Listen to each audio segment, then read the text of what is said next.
আসসালামু আলাইকুম। রোগীর যে ব্যক্তিগত তথ্য এটা ডক্টরের কাছে হচ্ছে আমানত স্বরূপ। এরকম একটা তথ্য যদি ডক্টর হচ্ছে রোগীর পারমিশন ছাড়া প্রকাশ করে তাহলে এটা আমানতের খেয়ানত তো আছেই, তার সাথে হচ্ছে বিএমডিসি বাংলাদেশের যে মেডিকেল অ্যান্ড ডেন্টাল কাউন্সিল আছে সেইটা অনুযায়ী তাদের শাস্তির বিধান আছে। তার মানে ডক্টরের উচিত হচ্ছে রোগীর প্রত্যেকটা তথ্য হচ্ছে প্রাইভেট রাখা। হ্যাঁ, কোনো কারণে রোগী বলল যে আমার এই তথ্যটা আমি হচ্ছে যে মানুষজনকে সতর্ক করার জন্য হচ্ছে জানাতে চাই, আপনি হচ্ছে এইটা বলেন। কিংবা এমন হতে পারে যে হচ্ছে পেশেন্ট নিজে জানাইলো, তারপরে ডক্টরের কাছে এসে কেউ জিজ্ঞেস করলো, উনি তখন হচ্ছে যে হ্যাঁ রুগী আগে জানিয়েছে, তারপর উনি বলতে পারেন। শুনলে একটু অবাক হতে হবে যে এটা সম্ভবত ফিলিপাইনের ঘটনা। 2018 সালে একজন মেয়ে হচ্ছে সুইসাইডের অ্যাটেম্প নিয়ে হচ্ছে যে মেডিকেলে ভর্তি হয়। তারপরে ওই মেয়ের ছবি হচ্ছে যে জাস্ট হচ্ছে এটা মেয়ের পারমিশন ছাড়া ওই চিকিৎসা নিচ্ছিল, ওই ছবিটা হচ্ছে যে শেয়ার করা হয়েছিল। এই কারণে যিনি শেয়ার করেছেন উনি হচ্ছে চাকরি থেকে ওনাকে বরখাস্ত করতে হয়েছিল। তার মানে প্রাইভেট যে হচ্ছে যে ইনফরমেশন, প্রত্যেকটা রোগীর যে সিক্রেসি, এটা কিন্তু অত্যন্ত ইম্পর্ট্যান্ট। এখানে কোনো রকমের হচ্ছে খোঁচর করার কোনো সুযোগ নেই। আর অনেকের মাথায় প্রশ্ন হতে পারে যে একজন ম্যাসিভ চেইন স্মোকার, সে তার কারণে তার হচ্ছে হার্টের সমস্যা হয়েছে, এটা মানুষজনকে আমরা সতর্ক করার জন্য জানাতে পারি কিনা।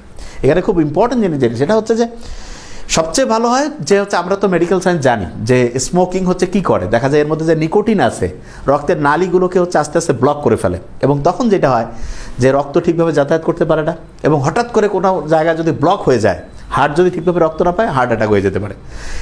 এর মানে হচ্ছে নিকোটিন যে ওই কী বলে এটা না সিগারেটের মধ্যে থাকে, এইটা হচ্ছে দেখা যাচ্ছে হাই প্রেশার তৈরি করে, মানে ব্লাড প্রেশার বাড়ায় দেয়।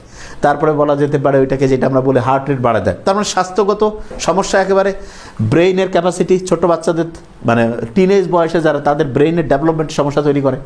এরপরে যেটা আছে যে ব্রেইনের যে নিউরনের সাথে আরেকটা নিউরনের যে কানেক্টিভিটি, যেটাকে আমরা নিউরোপ্লাস্টিসিটি বলি, নিউরোজেনিসিটি বলি, সেটার মধ্যে সমস্যা হয়। এবং কিডনি থেকে শুরু করে হার্ট, লাংস ক্যান্সারের তো বেশিরভাগ কারণ হচ্ছে ওইটাকে কী বলে স্মোকিং। তো কিন্তু এটাকে সতর্ক করার জন্য কারোর তথ্যটা আমরা প্রকাশ করতে পারি না। আমাদের কাছে সব তথ্য থাকবে, আমরা কারোর নাম না নিয়ে বলতে পারি যে হ্যাঁ এরকম আমাদের কাছে ইনফরমেশন আছে, যে আমরা এটা গবেষণা করে দেখেছি যে যারা হচ্ছে ম্যাসিভ স্মোকিং বা যে কোনো রকমের স্মোকিং, এইটার কারণে হচ্ছে যে এই হেলথ হ্যাজার্ডগুলো হতে পারে। তবে একজন ব্যক্তি সে যদি একেবারে ভিক্ষুক হয় এবং সবচেয়ে বড় সেলিব্রিটি হয় বা সবচেয়ে বড় গুন্ডা হয়, তারপরে তার তথ্য প্রকাশ করা যাবে না। এটা হচ্ছে মেডিকেল ইথিক্স, এটার বাইরে কোনো কথা নেই। যেমন সম্ভবত অস্ট্রেলিয়ায় 2019 সালে একজনের হচ্ছে HIV-তে আক্রান্ত হয়েছে, সেইটা তথ্য আরেক জায়গায় ভুল করে ইমেলটা করছিল ডক্টর, ইচ্ছা করে করেনি, ভুল করে।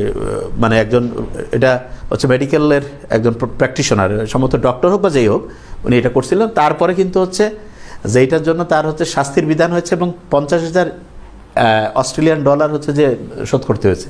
এমনকি এমনও আছে যে কারো ব্যক্তিগত তথ্য যদি হচ্ছে যে মেডিকেলের কোনো সেক্টর থেকে হচ্ছে লিক হয়, $25 লাখ পর্যন্ত জরিমানার নিয়ম আছে।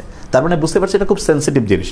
আর প্রশ্ন হলো যে স্মোকিং যারা করে তাদের মাথায় রাখতে হবে যে যতই এক্সারসাইজ করি, যা কিছু করি, স্মোকিং হচ্ছে শয়তানের কাজ। কেন? কারণ হচ্ছে ওই যে ওইটাকে যেটা বলে যে কী বলে, ওই যে অপচয়কারী শয়তানের ভাই। তার মানে স্মোকিং তো কমপ্লিটলি অপচয়, কেননা শরীরের কোনো রকমের স্বাস্থ্যগত উপকারিতা নেই, ক্ষতি।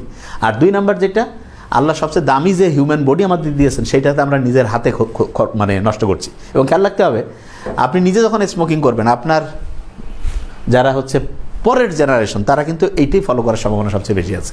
তো যেই পরিস্থিতিতে আমরা থাকি না কেন, আমি অনেক বিখ্যাত লোকদের নাম আমরা জানি যারা হচ্ছে স্মোকিংয়ের কারণে খুব অল্প বয়সে পৃথিবী থেকে বিদায় নিয়েছে। এমন কিছু সেলিব্রিটি আছে যারা 45 বছরে মারা গিয়েছে। হেভি ব্যায়াম করা, একবারে জিমে যায়, কিন্তু কাজ নাই তো, কারণ ভিতরের মধ্যে তো সব পয়জনাস জিনিস ঢুকাচ্ছে।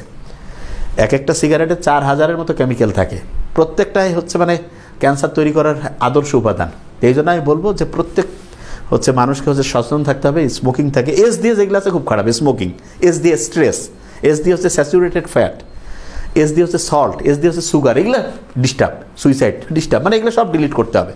বরং সবসময় কী থাকতে হবে, অ্যাক্টিভ থাকতে হবে, এবং হচ্ছে ধর্মীয় বিধানও মানবো। আরেকটা জিনিস, যে কোনো মানে হচ্ছে পেশেন্টের তথ্য, সে যেই রকমই হোক, তার কোনো তথ্য হচ্ছে পেশেন্টের কনসার্ন ছাড়া, তার হচ্ছে যে মানে পারমিশন ছাড়া কখনোই হচ্ছে প্রকাশ করা ঠিক না। Thank you so much.